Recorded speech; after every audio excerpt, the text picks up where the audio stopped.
हरे कृष्ण।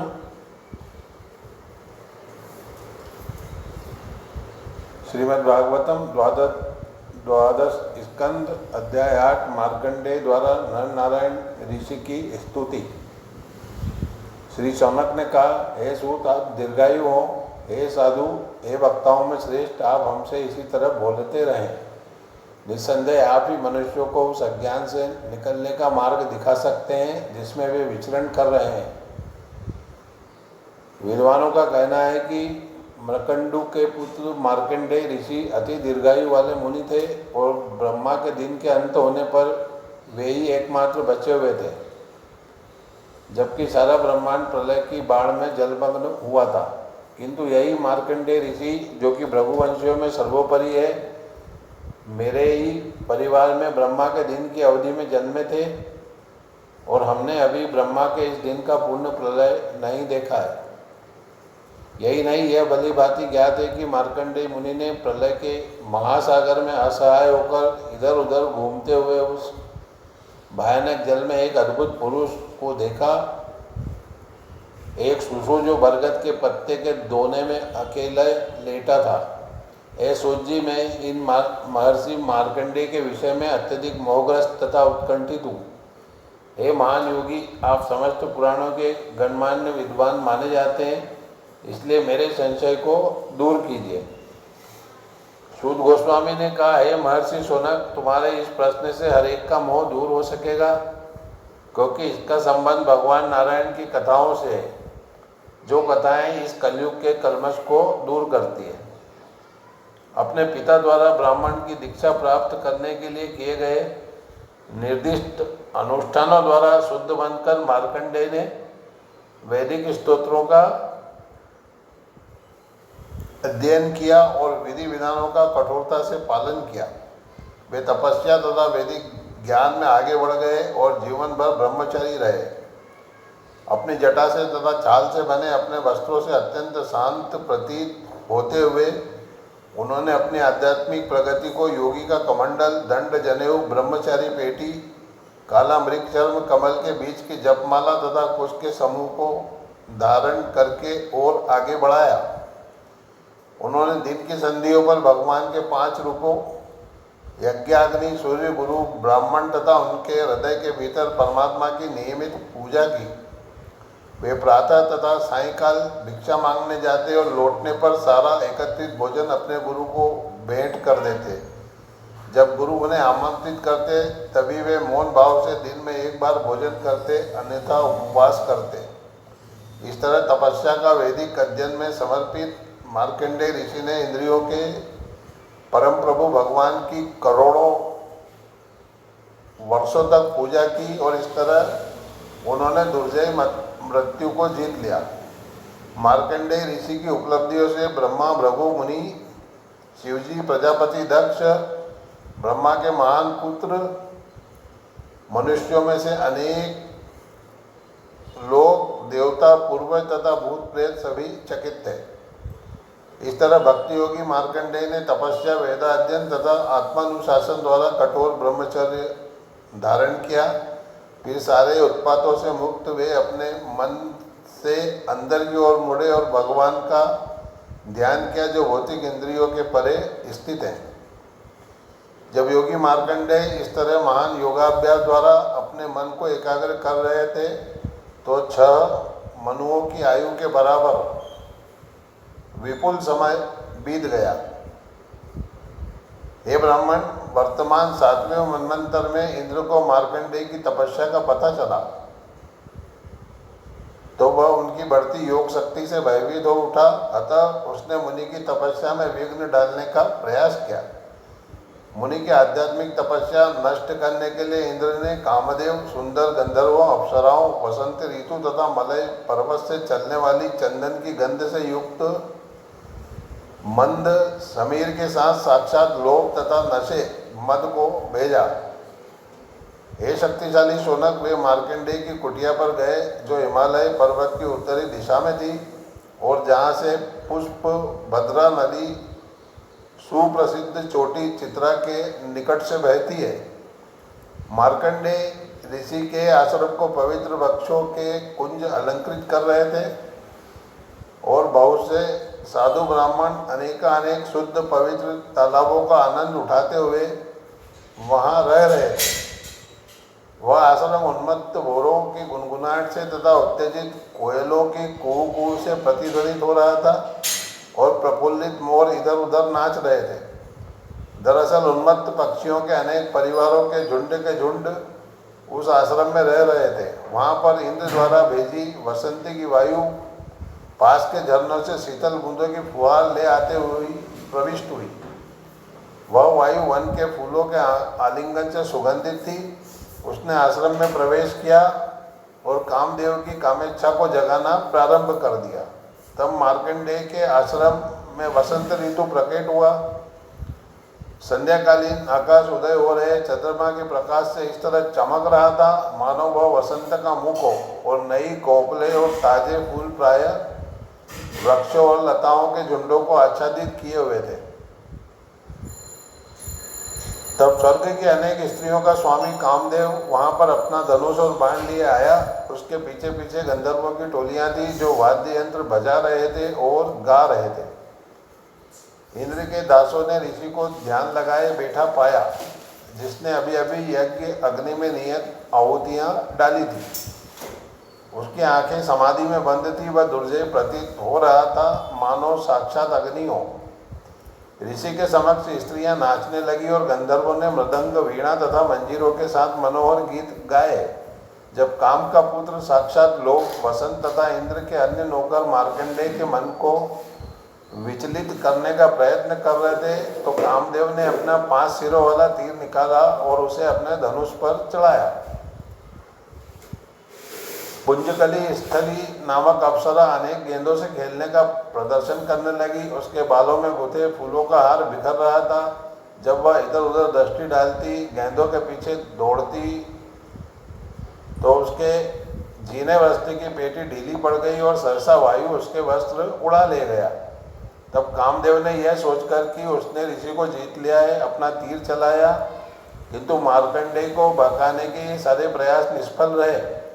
हे विद्वान शौनक, जब कामदेव तथा उसके अनुयायी मुनि की तपस्या को भंग करने का प्रयास कर रहे थे तो वे स्वयं उनकी शक्ति तेज से जलने लगे और उन्होंने अपना प्रयास करना बंद कर दिया।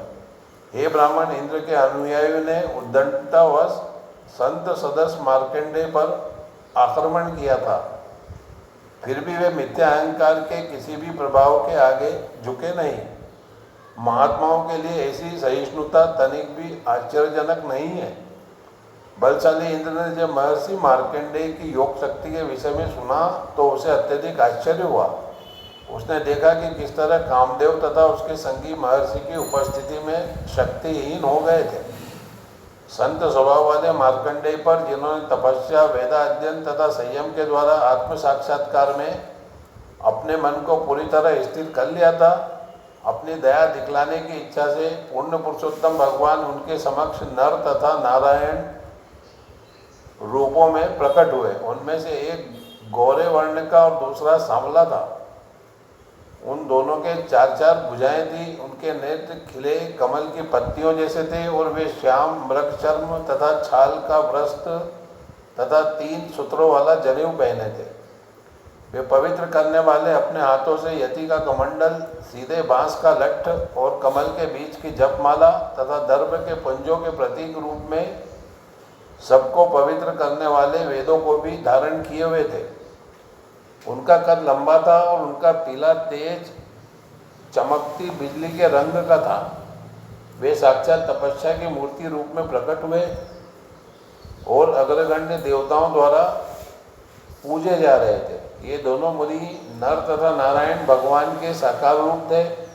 जब मार्कंडेय ऋषि ने दोनों को देखा तो वे तुरंत उठ खड़े हुए और तब पृथ्वी पर डंडे की तरह गिरकर अतीव आदर के साथ उन्हें नमस्कार किया। उन्हें देखने से उत्पन्न हुए आनंद ने मार्कंडेय के शरीर, मन तथा इंद्रियों को पूरी तरह तुष्ट कर दिया और उनके शरीर में रोमांच ला दिया। उनके नेत्रों को आंसुओं से भर दिया। भाव विवल होने से मार्कंडेय उन्हें देख पाने में असमर्थ हो रहे थे। सम्मान में हाथ जोड़े खड़े होकर तथा दीनतावश अपना सिर झुकाए मार्कंडेय को इतनी उत्सुकता हुई कि उन्हें लगा कि वे दोनों विभुओं का आलिंगन कर रहे हैं। आनंद से रुद्ध हुई वाणी से उन्होंने बारंबार कहा, मैं आपको सादर नमस्कार करता हूँ। उन्होंने उन दोनों को आसन प्रदान किए, उनके चरण पखाड़े और तब अर्ध चंदन लेप, सुगंधित तेल, धूप तथा फूल मालाओं की भेंट चढ़ाकर पूजा की। मार्कंडेय ऋषि ने पुनः इन दो पूज्य मुनियों के चरण कमलों पर सिर झुकाया जो सुखपूर्वक बैठे थे, उन पर कृपा करने के लिए उद्यत थे। तब उन्होंने उनसे इस प्रकार कहा। श्री मार्कंडेय ने कहा, हे सर्वशक्तिमान प्रभु, भला मैं आपका वर्णन कैसे कर सकता हूँ। आप प्राणवायु को जागृत करते हैं जो मन, इंद्रियों तथा वाक शक्ति को कार्य करने के लिए प्रेरित करती है। यह सारे सामान्य बद्ध जीवों पर, यहाँ तक कि ब्रह्मा तथा शिव जैसे महान देवताओं पर भी लागू होता है। अतएव यह निस्संदेह मेरे लिए भी सही है। तो भी आप अपनी पूजा करने वालों के घनिष्ठ मित्र बन जाते हैं। हे पुण्य पुरुषोत्तम भगवान, आपके ये दो साकार रूप तीनों जगतों को चरम लाभ प्रदान करने के लिए, भौतिक कष्ट की समाप्ति तथा मृत्यु पर विजय के लिए प्रकट हुए हैं।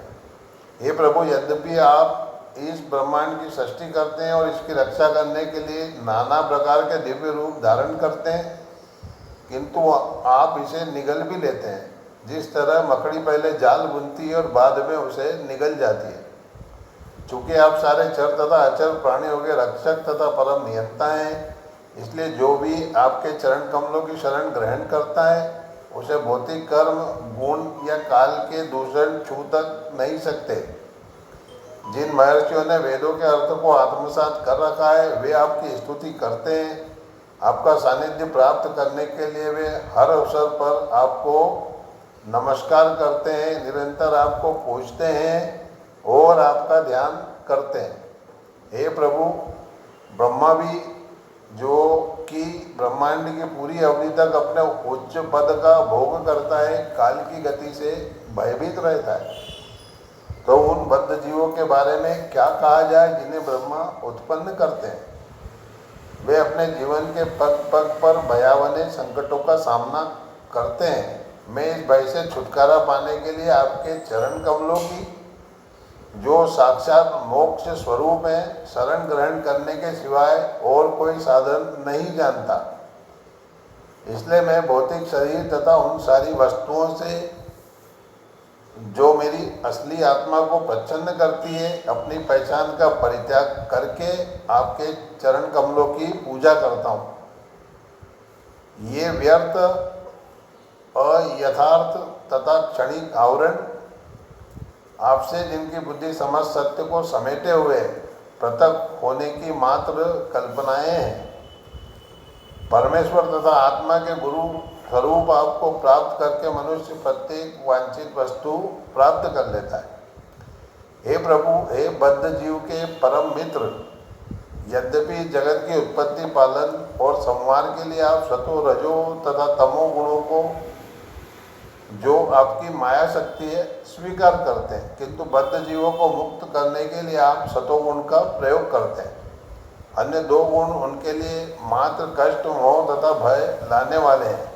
हे प्रभु, चूँकि निर्भीकता, आध्यात्मिक सुख तथा भगवत धाम ये सभी सतोगुण के द्वारा ही प्राप्त किए जाते हैं, इसलिए आपके भक्त इसी गुण को आपकी प्रत्यक्ष अभिव्यक्ति मानते हैं, रजो तथा तमो गुण को नहीं। इस तरह बुद्धिमान व्यक्ति आपके प्रिय दिव्य रूप को, जो कि शुद्ध सत्व से बना होता है, आपके शुद्ध भक्तों के आध्यात्मिक स्वरूपों के साथ पूजा करते हैं। मैं उन भगवान को सादर नमस्कार करता हूँ। वे ब्रह्मांड के सर्वव्यापक तथा सर्वस्व हैं और इसके भी गुरु हैं। मैं भगवान नारायण को नमस्कार करता हूँ, जो ऋषि के रूप में प्रकट होने वाले परम पूज्य देव हैं। मैं संत स्वभाव वाले नर को भी नमस्कार करता हूँ, जो मनुष्यों में सर्वश्रेष्ठ है, जो पूर्ण सात्विक हैं, जिनकी वाणी संयमित है और जो वैदिक वाङ्मय के प्रचारक हैं। भौतिकतावादी की बुद्धि उसकी धोखेबाज इंद्रियों की क्रिया से विकृत रहती है, इसलिए वह आपको तनिक भी पहचान नहीं पाता, यद्यपि आप उसकी इंद्रियों तथा हृदय में और उसकी अनुभूति की वस्तुओं में सदैव विद्यमान रहते हैं। मनुष्य का ज्ञान आपकी माया से आवृत होते हुए भी यदि वह सबों के गुरु आपसे वैदिक ज्ञान प्राप्त करता है तो वह आपको प्रत्यक्ष रूप से समझ सकता है। हे प्रभु, केवल वैदिक ग्रंथ ही आपके परम स्वरूप का गुह्य ज्ञान प्रकट करने वाले हैं। अतएव भगवान ब्रह्मा जैसे महान विद्वान भी आगमन विधियों द्वारा आपको समझने के प्रयास में मोहित हो जाते हैं। दार्शनिक अपने विशेष चिंतन परक निष्कर्ष के अनुसार आपको समझता है।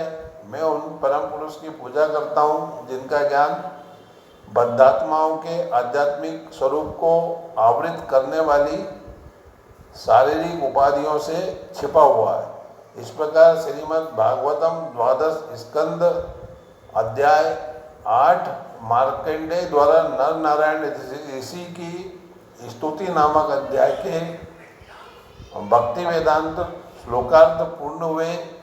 हरे कृष्ण कृष्ण कृष्ण हरे हरे, हरे राम राम राम हरे हरे, हरे कृष्ण कृष्ण कृष्ण हरे हरे, हरे राम राम राम हरे हरे, हरे कृष्ण।